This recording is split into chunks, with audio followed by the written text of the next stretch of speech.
in Fort Worth has issued a tornado warning for southeastern Kaufman County in north central Texas, northwestern Henderson County in central Texas, northeastern Navarro County in north central Texas, until 7:45 p.m. Central Daylight Time. At 7:16 p.m. Central Daylight Time, a severe thunderstorm capable of producing a tornado was located 7 miles west of 7 Points, or 12 miles west of Gun Barrel City, moving east at 30 miles per hour. Hazard, tornado. Source, radar indicated rotation. Impact, flying debris will be dangerous to those caught without shelter. Mobile homes will be damaged or destroyed. Damage to roofs, windows, and vehicles will occur. Tree damage is likely.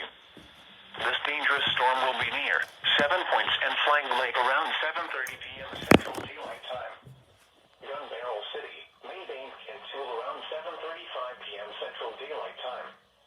Enchanted Oaks around 7:40 p.m. Central Daylight Time. Cedar Creek Reservoir around 7:45 p.m. Central Daylight Time. Other locations impacted by this tornadic thunderstorm include Macon, Telluride, and Pink Springs. Take cover now. Move to an interior room on the lowest floor of a sturdy building. Avoid windows. If you are outdoors, in a mobile home, or in a vehicle, move to the closest substantial shelter and protect yourself from flying debris.